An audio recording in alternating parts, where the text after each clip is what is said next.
안녕하세요, 김정은 약사입니다. 자, 지난 시간에 이어서 오늘도 피임약 사용과 관련된 질문들에 대해서 답변해 드릴게요.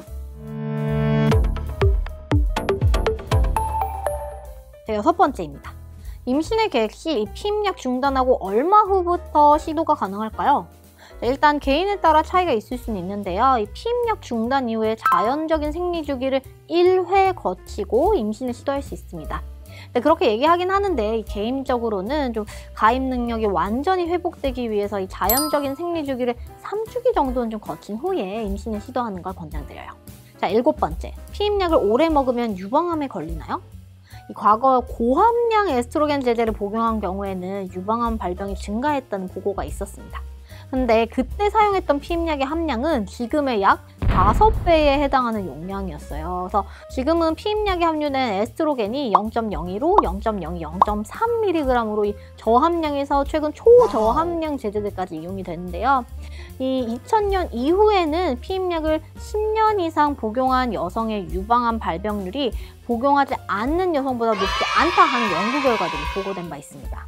다만 이 현재 유방암이 있는 경우나 아니면 최근 5년 이내에 유방암 발병한 과거력이 있다면 이 경우에는 경구 피임약이 금기되는 조건에 해당되거든요. 그래서 이런 분들은 피임약을 복용해서는 안 되겠고요. 자, 결론적으로 현재 유방암이 없고 과거력도 없는 일반적인 이 건강한 여성에서는 피임약으로 인해 유방암이 발병될 가능성은 드물다고 보시면 되겠습니다. 자, 8번째. 사후 피임약 주세요. 사후 피임약과 경구 피임약은 어떤 게 다른가요? 자, 우리 이제 사후 피임약이라고 해서 응급 피임약이라고도 하죠. 이 성관계 이후에 원치 않는 임신을 막기 위해서 1회 복용하게 되는데요. 이 응급 피임약은 매일매일 복용하는 경구 피임약 혹은 사전 피임약이 들어있는 호르몬의 10배에 해당되는 프로게스테론 함량을 함유하고 있습니다. 자, 말하자면 호르몬 폭탄을 투여해서 이 응급하게 배란을 막거나 자궁 입구의 정맥들을 좀 끈끈하게 만들어서 수정과 착상이 되지 않도록 해서 이제 피임 효과를 유도하는 건데요. 간혹 약국에 오셔서 사후 피임약 달라 하시는 분들이 있으세요. 근데 이 응급 피임약의 경우는 처방전이 없으면 구매가 불가능합니다. 이 처방전이 있어야만 되는 전문의약품이어서 산부인과를 방문하신 후에 처방전 발급해야만 구매가 가능합니다. 자, 이 사후 피임약 같은 경우에는 복용 시점이 관건인데요. 이 사전 경구 피임약의 경우 임신 실패율이 사용법에 따라서 0.3 내지 9% 정도 해당되는데 이 응급 피임약은 관계 이후 시간이 경과할수록 피임 효과가 58%까지 떨어지는 것으로 알려져 있어서 최대한 빨리 복용하는 것이 관건입니다. 자, 그래서 응급 피임약은 가능한 한 빨리 12시간 이내에 복용하는 것을 권장하고요. 또 아무리 늦어도 3일, 엘라 원장 같은 경우에는 5일 이내에 복용해야만 미약하게나마 효과를 좀 기대할 수 있습니다.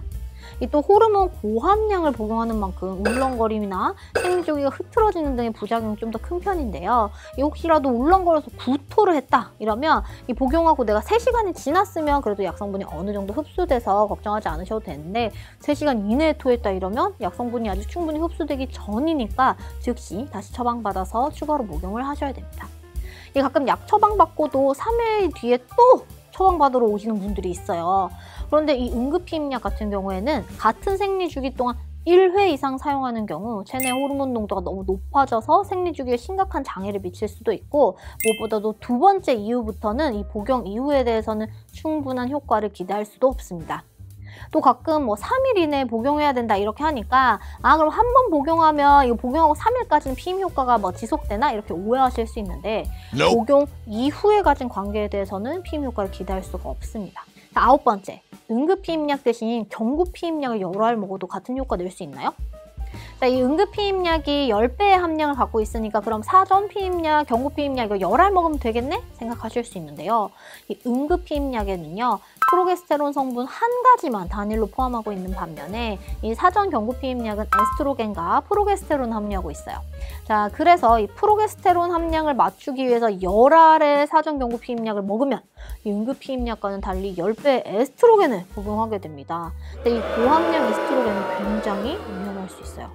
그러니까 가볍게는 울렁거림이나 유방 압통, 붓기, 배가 빵빵하고 가스 차는 느낌 이런 것들이 이제 에스트로겐 과량 시에 나타날 수 있는 증상인데 이런 증상보다 심각한 것은 바로 이 혈전으로 인한 사망 확률이 증가한다는 겁니다. 그래서 이 응급 피임약의 효과를 노리고 10알에 가까운 사전 경구 피임약을 한 번에 복용하는 건 절대 해서는 안 되겠죠. 자, 10번째. 뭐가 제일 순한 피임약이에요? 뭐가 제일 좋은 제품이에요? 자, 일단 순한 피임약이라고 했을 때 사람마다 기대치가 조금씩 다르더라고요. 그래서 뭐 어떤 분은 울렁거리지 않는 거, 어떤 분은 좀 안 붓는 거, 어떤 분은 뭐 여드름이나 뾰루지 같은 피부 트러블이 적은 약을 이제 내 기준 순한 약 이렇게 표현을 하는데, 내가 원하는 순한 약이 어떤 약인지 좀 구체적으로 얘기해 주시면 가장 적합한 제품을 권해드릴 수 있습니다.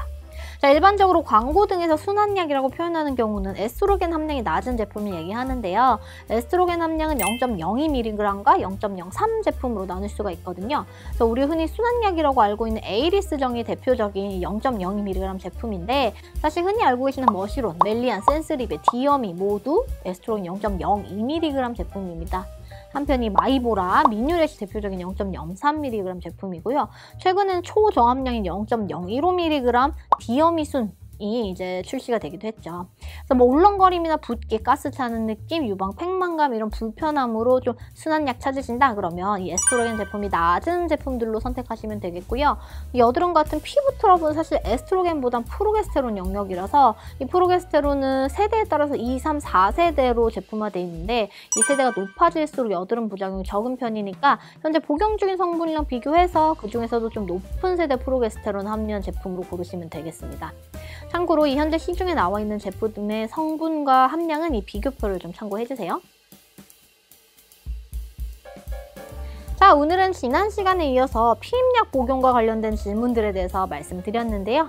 추가적으로 더 궁금하신 점이 있다면 언제든지 댓글 남겨주시고요. 좋아요과 구독 잊지 마세요. 자, 그럼 지금까지 김정은 약사였습니다. 오늘도 건강하세요.